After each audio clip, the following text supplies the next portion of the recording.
Et bonjour, bienvenue dans un nouvel épisode d'un dimanche, un bâton, une œuvre, avec aujourd'hui une nouvelle exploration d'œuvres fantastiques, incroyables, qui nous font vibrer, qui nous font trembler.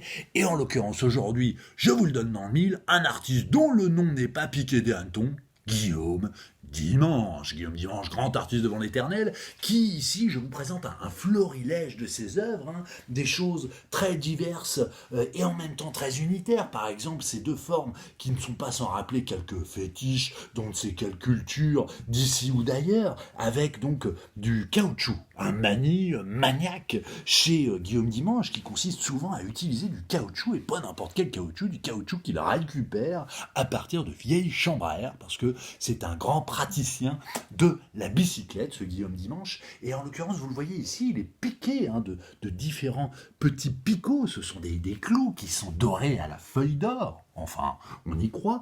Et des petits os, ou encore celui-ci, au son des faces de planches de cagette ici, qui sont elles-mêmes dorées à la feuille d'or. L'alliance ici du plus industriel et du plus précieux qui se donne à voir, et qui se constitue ici avec un autre objet dont vous voyez qu'il entre en résonance, qui est cette forme oblongue, magnifique, matricielle, avec des fils de fer qui le rejoignent au centre, et puis cette forme matricielle ici, qui va se terminer par cette pierre qui est quelque chose d'éminemment clitoridien, quelque chose donc qui relève ici de la couvade, quelque chose qui ouvre sur un autre monde, et en l'occurrence qui fait aussi pure analogie, comme le faisaient ces fétiches avec d'autres cultures, ici avec quelque chose qui relève de l'attrape-rêve, des Amérindiens, des plaines de l'Amérique du Nord, en l'occurrence. Donc ici quelque chose de bien étonnant.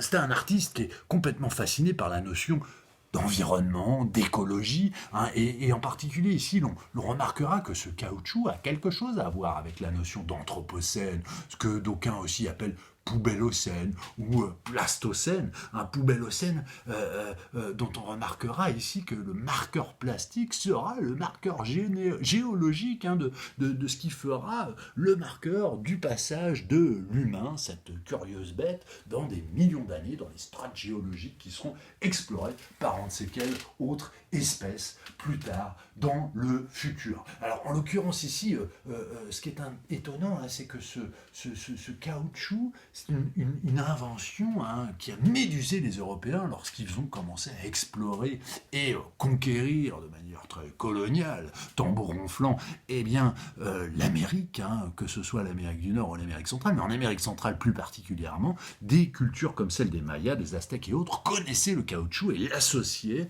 à certaines cosmogonies, à certaines méditation ici sur la naissance du monde, et l'on sera étonné de voir que aujourd'hui c'est un matériau qui est associé avec la notion de destruction de ce monde. Et là j'insiste bien parce que l'on parle de vulcanisation, autre référence ici au mythe, mais un mythe qui est plutôt ici du côté de l'Europe, du côté autre de l'Atlantique, de l'autre bord de l'Atlantique.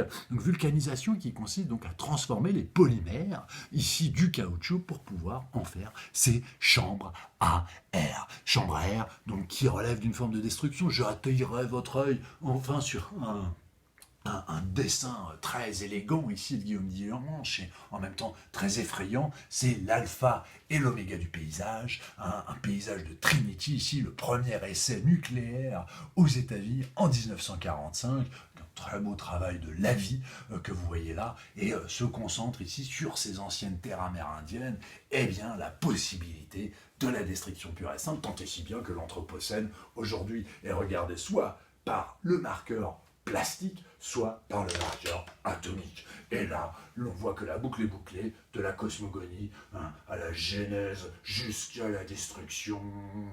Il est bien des choses à penser à l'heure d'aujourd'hui.